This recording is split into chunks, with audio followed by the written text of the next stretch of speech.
السلام علیکم ورحمۃ اللہ وبرکاتہ۔ حضور اکرم صلی اللہ علیہ وآلہ وسلم کی ابو بکر صدیق سے محبت کا ایک خوبصورت انداز۔ حضرت علی رضی اللہ تعالیٰ فرماتے ہیں کہ ان ابا بکر اوصى الیہ ان یغسلہ بالکفل الذی غسل به رسول اللہ صلی اللہ علیہ وآلہ وسلم۔ حضرت علی فرماتے ہیں ابو بکر صدیق نے مجھے وصیت کی کہ ہمیں غسل دیا جائے، پھر ہمیں حضور کے مزار مبارک کے دروازہ پر لے کر جایا جائے اور آواز دی جائے کہ یہ ابو بکر ہیں، ان کے لیے کیا حکم ہے۔ فَلَمَّا حَمَلُوهُ عَلَى السَّرِيرِ اسْتَأْذَنُوا۔ حضرت علی فرماتے ہیں ہم نے انہیں غسل دے کر اس کے وصیت پر عمل کر کے اسے چارپائی تخت پر اٹھا کر اسے حضور کے روضہ مبارک کے سامنے لا کر استأذنوا، ہم نے اجازت طلب کیا کہ حضور۔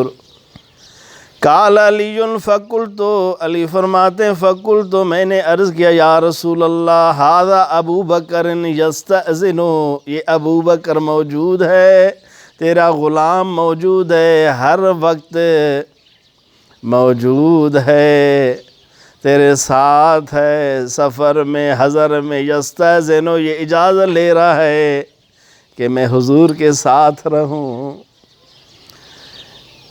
زندگی میں بھی ساتھ، بعد وفات بھی ساتھ، چیز تزیں خوب تر درہم آفاق کار، یار رسد نز یار، دوست بنزدیک دوست، اس سے بڑھ کر اور کیا چاہیے کہ دوست دوست کے پاس ہو، یار یار کے پاس ہو۔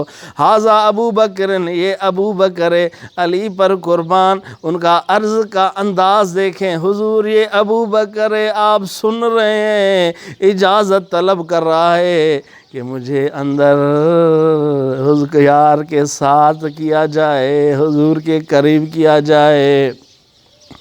علی فرماتے ہیں فرأیت الباب، اپنے آنکھوں سے میں نے دروازے کو دیکھا، قد فتح، دروازہ کھلا، وسمعت قائلا یقول، اندر سے آواز آیا ادخل الحبیب الی حبیبہ فإن الحبیب الی حبیبہ مشتاق، حبیب کو حبیب کے ساتھ، یار کو یار کے ساتھ ملاؤ، آپس میں اشتیاق رکھتے ہیں، عاشق معشوق کا مشتاق ہے، ان کو آپس میں ملاؤ، یار کے ملنے سے کے وقت اس سے بڑھ کر اور کیا خوشی ہے، چیز تزیں خوب تر درہم آفاق کار، دوست رسد نزد دوست، یار بنزدیک یار۔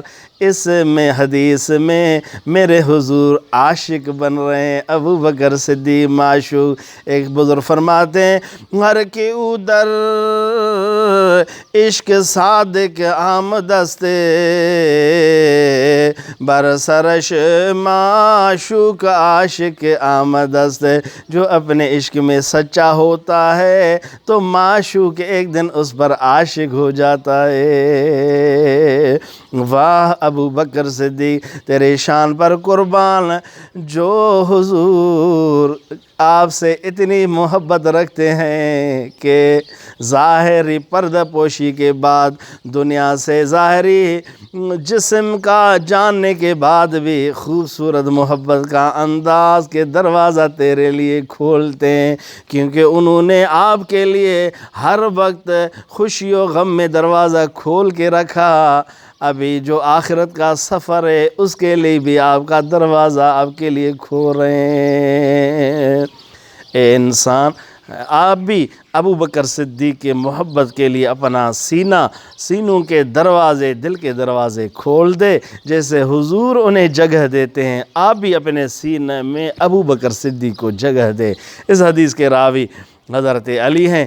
علامہ شیخ ابن عساکر نے تاریخ مدینہ دمشق میں اس کو روایت کیا ہے۔ امام سیوطی خصائص کبریٰ میں روایت کیا ہے، شیخ رباہمی ریاض الناصحین میں اس کو روایت کیا ہے، اور مختلف روایتوں میں بھی آتا ہے۔ اللہ ہمیں بزرگان دین کی، صحابہ کرام کی محبت نصیب فرمائے۔ وآخر دعوانا الحمدللہ رب العالمین۔